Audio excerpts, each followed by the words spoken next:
اگر 3.5 تولے سونے کے علاوہ 1 روپیہ بھی آپ کے پاس موجود تھا تو پھر سونے کا نصاب نہیں بنتا, پھر دونوں کو مرج کیا جاتا ہے, دونوں کی ویلیو کو, پھر 52.5 تولہ چاندی کا حساب ہوتا ہے. تو 3.5 تولہ سونا جو ہے یہ 52.5 تولہ چاندی کی ویلیو سے زیادہ ہوتا ہے, تو اس لیے اس پر زکوٰۃ ہوگی. 7.5 تولے پر اس وقت زکوٰۃ ہوتی ہے جب آپ کے پاس 7.5 تولے سونے کے علاوہ کچھ بھی نہ ہو. 1 روپیہ بھی آپ کے پاس آ گیا نا تو پھر دونوں کو مرج کر کے ان کی ویلیو نکالی جاتی ہے, پھر ویلیو پہ زکوٰۃ ہوتی ہے, گولڈ پہ نہیں ہوتی, پھر ویلیو ہے اس کی, اور ویلیو میں چاندی کی ویلیو دیکھی جاتی ہے جو 52.5 تولہ چاندی. تقریباً ہر مہینے 1000 یا 1500 روپے شوہر دیتا ہے جو ضروری چیزیں لینے میں پہلے سے ختم. بھائی آپ پر یہ لازم ہے کہ آپ ہر مہینے اپنی جیب خرچی سے تھوڑے تھوڑے پیسے بچا کے رکھیں اور پھر اس میں زکوٰۃ ادا کریں. آپ عورت پر لازم ہے اپنے گولڈ کی زکوٰۃ دے. وہ خواتین کہتی ہیں ہم کہاں سے دیں, نہیں ہوتا تو گولڈ بیچ کے دیں, سمجھ رہے ہیں. اب پھر خواتین کو یہ ہوتا ہے کہ ہاں زکوٰۃ اتنے پیسے ہمارے اس میں نکل جائیں گے, تو زکوٰۃ میں تو پیسے ہی نکلتے ہیں بھائی, ایسا تو نہیں ہوتا نا کہ آپ پیسے بھی نہ دیں اور زکوٰۃ بھی ادا ہو جائے. سونا جب رکھا ہوا ہے تو اس کا یہ اللہ کی طرف سے حکم ہے, ورنہ تو لوگ غیر مسلم کیا کرتے ہیں, اتنے گولڈ بعض مالداروں نے جمع. چائنا میں وہ ملیشیا میں نے چائنیز کا قبرستان دکھایا تھا.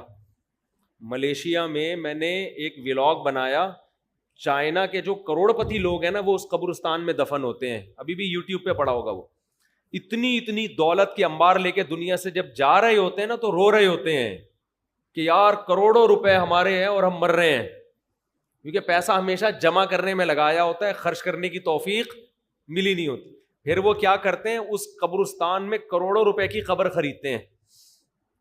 وہ قبرستان غریب آدمی کے لیے نہیں ہے, کروڑوں روپے کی قبریں ہوتی ہیں, ان قبروں میں ان کے ساتھ ان کا پیسہ دفن ہوتا ہے. یہ میں نے پورا ولاگ بنا کے ڈالا تھا کہ دیکھ لو عبرت کی آنکھیں, کہ اگر دنیا میں پیسے سے اس گولڈ سے محبت ختم نہیں کی نا تو یہ مرتے ہوئے ختم. ابھی جو پورا بیان یہی چل رہا تھا نا, یہ پھر مرتے ہوئے ختم نہیں ہوتی, پھر مرتے ہوئے دل چاہتا ہے قبر میں لے جاؤں میں کسی طرح. تو اب بحریہ ٹاؤن کا پلاٹ تو قبر میں لے جا نہیں سکتا, تو وہ کہتے ہیں بیچ کے پیسہ لے جاؤں میں. تو پیسے میں کیا ہے کہ وہ پھر وہاں لوگوں نے گڑبڑیں شروع کر دی. جب اتنا پیسہ دفن ہوتا میت کے ساتھ تو چور ڈاکو سرنگ بنا کے قبروں سے پیسہ نکال کے لے جاتے. پھر وہاں قبرستان کی مینجمنٹ نے یہ کیا, کیونکہ وہ تو قبرستان والوں کا بزنس ہے, انہوں نے کہا بھائی یہ مہنگے, یہ بہترین بزنس بتایا میں نے آپ کو, جگہ خریدیں, بولے اس میں صرف مالدار لوگ دفن ہوں گے, قبر اتنے کی ہے, VIP قبر. اور اس میں جناب ڈاکٹر عامر لیاقت کا ایک قبرستان میں بیان کروا دیں آپ شب برات کے موقع پہ, ٹھیک ہے نا. تو پھر دیکھو اس قبر کی ویلیو دیکھو کتنی ہوگی, تو دبا کے بکے گا وہ, تو قبریں بکیں گی نا, اور آپ بیٹھے بیٹھے کروڑ پتی بن جاؤ گے, خود غریب میں دفن ہو جاؤ, غریبوں کے قبرستان میں. قبریں تو اندر سے ایک ہی جیسی ہوتی ہیں, چاہے مالدار کی ہو یا غریب کی ہو, اندر سے حساب میں کوئی فرق نہیں ہے. تو آپ نے وہ میں نے وہاں بلاگ بنایا. اب کیا ہے کہ وہاں چوروں نے وہ کرنسیاں نکالنا شروع کر دی. تو پھر انہوں نے یہ حل سوچا اس کا کہ قبرستان کی انتظامیہ نے ایک نئی کرنسی نکالی جو مارکیٹ میں چلنے والی نہیں ہے, لیکن وہ نئی کرنسی آپ کو اس کرنسی کے بدلے میں ملے گی اور وہ آپ کے ساتھ قبر میں دفن. تو میت کو یہ حسرت پوری ہو گئی کہ میں اپنا پیسہ اپنے ساتھ لے کے جا رہا ہوں.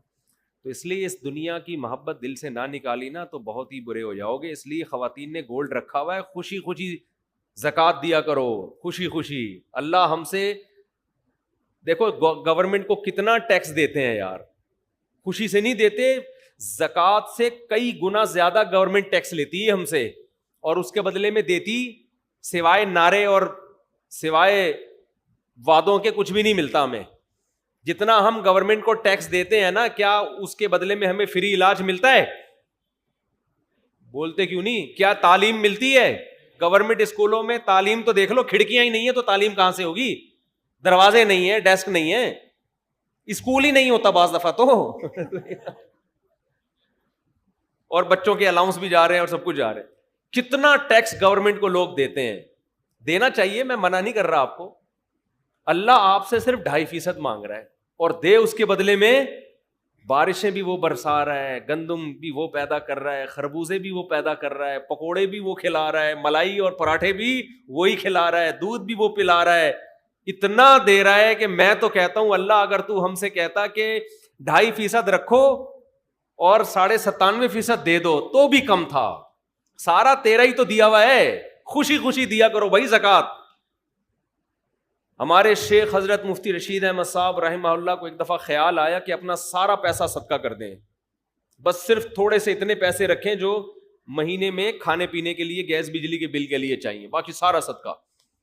پھر حضرت فرماتے ہیں میں نے سوچا اگر سارا صدقہ کر دوں گا غریب ہو جاؤں گا, پھر زکوٰۃ تو مجھ پہ فرض ہوگی نہیں, زکوٰۃ ادا کرنے کا مزہ پھر آئے گا نہیں. تو اتنا رکھو کہ زکوٰۃ فرض ہو اور زکوٰۃ ادا کریں, اس کا اپنا مزہ ہے زکوٰۃ کا. فطرانہ الگ چیز ہے, قربانی کا الگ مزہ ہے, یہ الگ الگ عبادتیں ہیں نا. زکوٰۃ تو اسلام کا رکن ہے بھائی, یہ تو خوشی سے خواتین کو چاہیے, سونا ہے خوشی خوشی دیا کریں زکوٰۃ. بعض خواتین کے ایسے منہ بنے ہوئے ہوتے ہیں, ہائے اتنی ساری زکوٰۃ دیں کہاں سے, شوہر اتنی 100 روپے دیتا ہے مہینے کے, 1000 روپے دیتا ہے. بھائی آپ کو جب پتہ ہے آپ نے زکوٰۃ نکالنی ہے سال میں تو آپ جیب خرچی سے بچانا شروع کریں, نہیں ہے تو سونا بیچیں, بیچ کے کسی انسان کو تھوڑی دے رہے ہیں آپ, کس کو دے رہے ہیں؟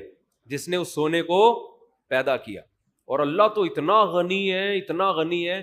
دیکھو جب کوئی کروڑ پتی سیٹھ آپ کے گھر میں آ جائے, کسی غریب کے گھر میں, غریب آئے نا, اس کو کھلاتے ہوئے آدمی سوچتا ہے کہ ضائع ہی ہو رہا ہے اس کا آؤٹ پٹ کچھ بھی نہیں نکلے گا, اس کو میں جتنا کھلاؤں گا یہ تھوڑی کھلائے گا, اس کے بعد تو دھیلا نہیں ہے. مالدار آدمی کے لوگ خوشی میں دعوت کرتے ہیں, غریب بھی وہ خوب خوب کھانے کھلائے گا, اس کو پتا ہے اتنا بڑا سیٹ ہے یار, اس کو آج کھلا دو, قرضہ لے کے کھلا دو, کیونکہ جب یہ کھلائے گا نا تو پھر یہ بڑا ہٹو بچوں قسم کا کھلائے گا. تو اللہ سے زیادہ مالدار کوئی نہیں ہے بھائی, خزائن السماوات والارض, سارے خزانے اس کے پاس, اور اللہ سے بڑا دل بھی کسی کا نہیں ہے.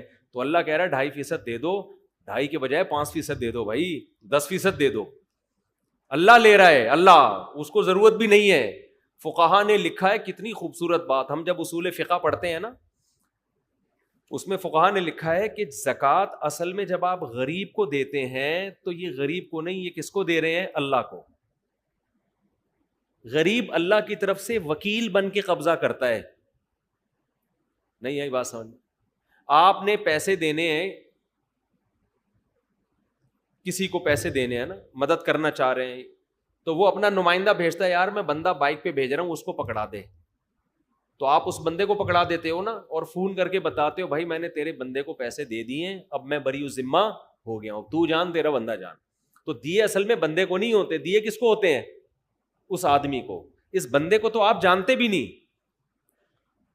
لیکن آپ اس کو اس لیے دے رہے ہو کہ اس نے اس بندے کو اپنا نمائندہ. ارے جب آپ پیزا منگواتے ہو تو بائک والے کو پیسے دیتے ہو نا, بائکیا والے کو, تو کیا بائکیا والے نے پیزا دیا ہے؟ وہ اس سے پیزا خریدا ہے آپ نے, اس کے پیزے کا بزنس ہوتا تو بائک کیوں چلا رہا ہوتا وہ بھائی. تو اصل میں تو پیزا کمپنی کو پیسے دے رہے ہو آپ, لیکن پیزا کمپنی نے کہا ہے کہ یہاں رش لگانے کی ضرورت نہیں ہے, بائکیا والے کو پکڑا دو, وہ ہمیں ہی دے دے گا. تو آپ بائکیا والے کو جانتے بھی نہیں ہو جو پیزا لے کر آیا, آپ کہہ رہے بھائی تیرا میرا کوئی, مجھے کمپنی نے بولا اس کو دے دو تو میں تجھے دے رہا ہوں, ورنہ میں تجھے کہ جانتا بھی نہیں ہوں. زکوٰۃ میں یہی فلسفہ ہے, ہم نہ غریب کو جانتے ہیں نہ ہماری غریب سے کوئی سلام دعا. اللہ نے کہا مجھے دو, من ذا الذی یقرض اللہ, کون ہے جو مجھے قرضہ دے گا. اور اللہ اس کو قرضہ کہہ رہے ہیں, قرضہ, لون چاہیے, لون. ارے کوئی محلے کا سیٹھ یا ناظم آ کے آپ سے لون مانگے, آپ کا سر پوری دکان آپ کی خدمت میں حاضر ہے. نہیں یار سمجھ میں تو رہنے دو بھائی. آپ کو پتا ہے یار سیٹھ آدمی لون لے رہا ہے, یہ تو بھاگے گا بھی نہیں, اس کے لیے ان کی کیا ویلیو ہے, بڑھ چڑھ کے دو گے. بعض دفعہ سیٹھ گھر میں بٹوا بھول کے آ جاتا ہے, پیٹرول پمپ پہ کوئی آدمی گیا لینڈ کروزر لے کے پیٹرول ڈلوا رہا ہے, رکشے والا جائے گا نا, رکشے والا, پیٹرول پمپ والا فری میں نہیں دے گا اس کو پتا ہے اگر فری میں ڈال دیا نا یہ واپس پیسے کبھی بھی نہیں دے گا, یہ بھاگ جائے گا. لیکن اگر کوئی علاقے کا ناظم کوئی لینڈ کروزر میں جا رہا ہے, کوئی جناب کوئی بڑی گاڑی میں جا رہا ہے, جیب میں پیسے بھول گیا, پیٹرول پمپ والا کہے گا سر آپ کوئی پیسوں کی فکر نہ کریں, اس کو پتا ہے یہ اتنا مالدار آدمی یہ پیسے لے کے کہاں بھاگے گا, بلکہ اس سے میرے تعلقات اور اچھے ہو جائیں گے. یہی ہوگا نا, اور اچھے تعلقات ہو جائیں گے. تو اللہ بھائی ہمارے پیسے لے کے بھاگے گا بھی نہیں، معاذ اللہ، نقل کفر نہ باشد، اور اللہ کو ہمارے پیسوں کی ضرورت بھی بالکل بھی نہیں ہے. تو اللہ نے کہا کہ مجھے کون ہے جو قرضہ دے گا، اور اللہ نے بتا دیا میں بڑھا کے واپس کروں گا اس کو. یہ قرضہ میں بڑھا کے، سودی لین دین اللہ سے جائز ہے. اللہ نے اپنے اور بندوں کے لیے سود کو حلال رکھا ہوا ہے، آپس میں سود کو کیا کر دیا ہے؟ حرام. اللہ نے کہا میرے سے، اور بڑھاؤں گا بھی، تھوڑا سود نہیں لگاؤں گا، بڑھاتا چلا جاؤں گا اس کو میں. تو اس میں تو انسان کو چاہیے دل کھول کے دے. اللہ نے کہا اب عرش پر میرے پاس آ کے مجھے پیسہ پکڑانے کی ضرورت نہیں ہے، گلی محلے میں تمہیں کچھ نظر آ جائیں گے غریب لوگ، فی الحال ان کو پکڑا دو. تو یہ اصل میں غریب آدمی قبضہ کرتا ہے کس کی طرف سے؟ اللہ کی طرف سے. تبھی تو قرآن کہتا ہے کہ ہمارے نیک بندے جب غریبوں کو کھلاتے ہیں تو ان سے کہتے ہیں لا نرید منکم جزاء ولا شکورا، ہمیں تم سے شکریہ نہیں چاہیے، کیونکہ ہم تمہیں نہیں کھلا رہے، اصل میں تو ہم کس کو دے رہے ہیں؟ اللہ کو دے رہے ہیں. ہمارا اللہ کا لیں گے، تم تو درمیان میں جو ہے نا ایک وکیل بن کے آ گئے ہو، تم تو وکیل بن کے آ گئے ہو. پیزا والے کو آپ نے پیسے پکڑا دیے بائکیا والے کو، اب آپ کہہ رہے ہیں پیزا ایسا تھا ویسا، وہ کہہ رہا ہے مجھے کیا پتا کیسا تھا، بھائی تو کمپنی میں جا کے کمپلین کر، میں نے تو ان کا پیزا تم تک پہنچایا ہے، تمہارے پیسے وہاں تک پہنچائے. تو غریب بھی یہی کہے گا. اہل ایمان جب غریب کو کھلاتے ہیں کہتے ہیں ہمارا تمہارا کیا، ہم تو اللہ کے لیے تمہیں کھلا رہے ہیں، بھائی اللہ آخرت کی سختی ہم سے دور کرے گا. تو اس لیے خواتین کو بھی چاہیے خوش دلی کے ساتھ زکوٰۃ دیا کریں، کیونکہ خواتین کو بھی جنت میں جانا ہے. ٹھیک ہے نا، یہ جنت اللہ نے صرف آدمیوں کے لیے نہیں بنائی ہے. اور حدیث میں آتا ہے اتقوا النار ولو بشق تمرہ، عورتوں کو خاص اللہ نے خطاب کیا کہ جہنم کی آگ سے بچو اگرچہ آدھی کھجور صدقہ کر کے. تو صدقہ کیا کریں، کچھ نہیں ہے تو آدھی کھجور صدقہ کر دیا کریں. تو خوش دلی کے ساتھ زکوٰۃ دیا کرو بھائی، ورنہ وہی ہو جائے گا اتنا جمع کر کے پھر ایک دن دل چاہے گا کہ یار یہ سارا مال لے کے میں قبر میں کس طرح سے اتر جاؤں. خرچ کرو. ہم نے تو بڑے علماء کو دیکھا ہے جب عمر بڑھ جاتی ہے تو ویسے ہی سب دے دلا کے کہہ رہے یار ہلکے پھلکے ہی دنیا سے جاؤ. اب جائیدادیں بھی بانٹ دیتے ہیں وہ، لیکن میں آپ کو مشورہ دیتا ہوں پورا مال کبھی بھی نہ بانٹنا، اولاد آج کل بگڑ جاتی ہے. بعض لوگوں نے دل بڑا کر کے سب کچھ بچوں کو بانٹ دیا، جس دن بچوں کو سب کچھ مل گیا اس دن بچوں نے باپ کو ابا سمجھنا چھوڑ دیا. یہ ایسے کیسز سامنے آئے ہیں تو کچھ چیزیں تجربے کی ہوتی ہیں. تو اس لیے بعض دفعہ آدمی بڑھاپے میں میرے بیان سن کے دوسری شادی کا اس کو خیال آتا ہے، لیکن وہ ساری جائیدادیں پہلے تقسیم کر چکا. اب وہ کہے گا اب بچوں سے پیسے کس منہ سے مانگے؟ بچوں سے کہ بیٹا مجھے پیسے چاہیے، ابا کڈنی کا آپریشن کرنا ہے، ابا دل کا ہم دینے، ابا کہہ رہے ہیں میں نے شادی کرنی ہے، بچے کہتے ہیں یہ نہیں ہوگا. تو اس لیے دل نہ لگاؤ بس پیسے سے.